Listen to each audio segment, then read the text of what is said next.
നമസ്കാരം. വെഞ്ഞാറമൂട് കൂട്ടക്കൊലപാതക കേസിലെ പ്രതി അഫാൻ അതീവ ഗുരുതരാവസ്ഥയിൽ തുടരുകയാണ്. സെൻട്രൽ ജയിലിൽ ഞായറാഴ്ചയാണ് അഫാൻ ആത്മഹത്യയ്ക്ക് ശ്രമിച്ചത്. അതീവ ഗുരുതരാവസ്ഥയിലായ അഫാനെ മെഡിക്കൽ കോളേജ് ആശുപത്രിയിൽ വെന്റിലേറ്ററിൽ പ്രവേശിപ്പിച്ച സാഹചര്യത്തിലാണ്. ആരോഗ്യനില മെച്ചപ്പെട്ടിട്ടില്ല. അതിസുരക്ഷയിൽ പാർപ്പിച്ചിരുന്ന പ്രതി ആത്മഹത്യയ്ക്ക് ശ്രമിച്ചത് കടുത്ത സുരക്ഷാ വീഴ്ചയാണ് എന്ന നിരീക്ഷണമുണ്ട്.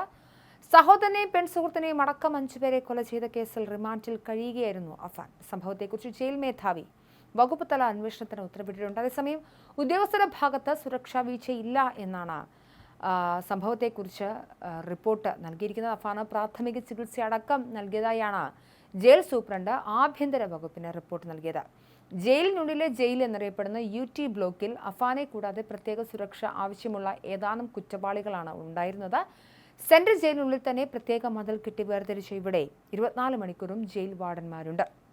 അഫാന് ആത്മഹത്യാ പ്രവണതയുണ്ടെന്ന റിപ്പോർട്ടിന്റെ അടിസ്ഥാനത്തിലാണ് കനത്ത കാവലിൽ അഫാനെ പാർപ്പിച്ചിരുന്നത്. അഫാനെ നിരീക്ഷിക്കാൻ ഒരു തടവുകാരനെയും ഇവിടെ സ്ഥിരമായി നിയോഗിച്ചിരുന്നു.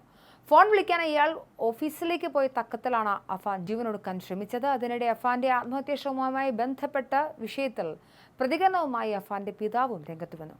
അഫാൻ ചെയ്തതിന്റെ ഫലം അഫാൻ തന്നെ അനുഭവിക്കട്ടെ എന്നാണ് പിതാവ് അബ്ദുൾ റഹ്മാൻ പറഞ്ഞത്. അവൻ ചെയ്തതിന്റെ ഫലം അവൻ തന്നെ അനുഭവിക്കട്ടെ, അതിൽ കൂടുതൽ മറ്റൊന്നും പറയാനില്ല. എന്താണ് ചെയ്തതെന്ന് അഫാന് കൃത്യമായി അറിയാമല്ലോ, അപ്പോൾ അനുഭവിക്കുക തന്നെ വേണമെന്നും പിതാവ് പറഞ്ഞു. ഞായറാഴ്ച രാവിലെ 11ഓടെയാണ് പൂജപ്പുര സെൻട്രൽ ജയിലിലെ ശൗചാലയത്തിന്റെ മേൽക്കൂരയിൽ മുണ്ടുപയോഗിച്ച് അഫാൻ തൂങ്ങിയത്. അതിസുരക്ഷയുള്ള UT ബ്ലോക്കിലാണ് ഇയാളെ പാർപ്പിച്ചിരുന്നത്. ഞായറാഴ്ച TV കാണാനായി പുറത്തിറക്കിയപ്പോൾ ശൗചാലയത്തിൽ പോകണമെന്ന് ജയിൽ അധികൃതരോട് ആവശ്യപ്പെടുകയായിരുന്നു. സമീപത്ത് അലക്കിയിട്ടിരുന്ന മുണ്ട് മറ്റുള്ളവരുടെ കണ്ണു വെട്ടിച്ച് കൈക്കലാക്കിയ ഇയാൾ നിമിഷ നേരം കൊണ്ട് ശൗചാലയത്തിൽ കയറി തൂങ്ങുകയായിരുന്നു എന്നാണ് അധികൃതർ പറയുന്നത്. ശബ്ദം കെട്ടെത്തിയ വാർഡൻ ഉടൻ തന്നെ ജയിൽ അധികൃതരെ അറിയിച്ചു. അഫാനെ 11:20 മെഡിക്കൽ കോളേജിൽ എത്തിച്ചു. കഴുത്തിൽ കുരുക്കുമുറിയതിനാൽ ബോധം നശിച്ചിരുന്നു. വെന്റിലേറ്ററിൽ പ്രവേശിപ്പിച്ച ഇയാൾക്ക് അടിയന്തര ചികിത്സ നൽകിയിരുന്നു. അപസ്മാര ലക്ഷണങ്ങൾ കാണിക്കുന്നുണ്ട്. മസ്തിഷ്കത്തിലേക്കുള്ള ഓക്സിജന്റെ അളവ് കുറയുന്നുണ്ട്. പിതൃമാതാവ് സൽമാ ബീവിയെ കൊലപ്പെടുത്തിയ കേസിൽ അഫാനെതിരെ അന്വേഷണ സംഘം വെള്ളിയാഴ്ചയാണ് കുറ്റപത്രം സമർപ്പിച്ചത്. മറ്റ് 2 കേസുകളിൽ അടുത്ത ദിവസം കുറ്റപത്രം സമർപ്പിക്കാനിരിക്കുകയായിരുന്നു. ഫെബ്രുവരി 24-നായിരുന്നു വെഞ്ഞാറമൂട് കൂട്ടക്കൊലപാതകം നടന്നത്. പിതൃമാതാവ് സൽമാ ബീവി, പിതൃ സഹോദരൻ ലത്തീഫ്, ഭാര്യ ഷാഹിദ, അനുജൻ അഫ്സാൻ, പെൺസുഹൃത്ത് ഫർസാന എന്നിവരെയായിരുന്നു അഫാൻ ചുറ്റികൊണ്ട് തലക്കടിച്ചു കൊലപ്പെടുത്തിയത്.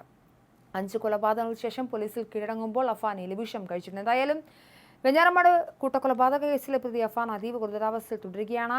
അഫാന്റെ പിതാവിന്റെ പ്രസ്താവനയും വന്നിരുന്നു. തന്റെ മകൻ ചെയ്തതിന്റെ ഫലം അവൻ തന്നെ അനുഭവിക്കട്ടെ. എന്താണ് ചെയ്തതെന്ന് അവന് നന്നായി അറിയാം. അതിന്റെ ഫലമാണ് അവൻ അനുഭവിക്കുന്നത് എന്നാണ് പിതാവ് പറഞ്ഞത്. എന്തായാലും സെൻട്രൽ ജയിലിൽ ഞായറാഴ്ചയാണ് അഫാൻ ആത്മഹത്യയ്ക്ക് ശ്രമിച്ചത്. അതീവ ഗുരുതരാവസ്ഥയിലാണ് അഫാൻ നിലവിലുള്ളത്.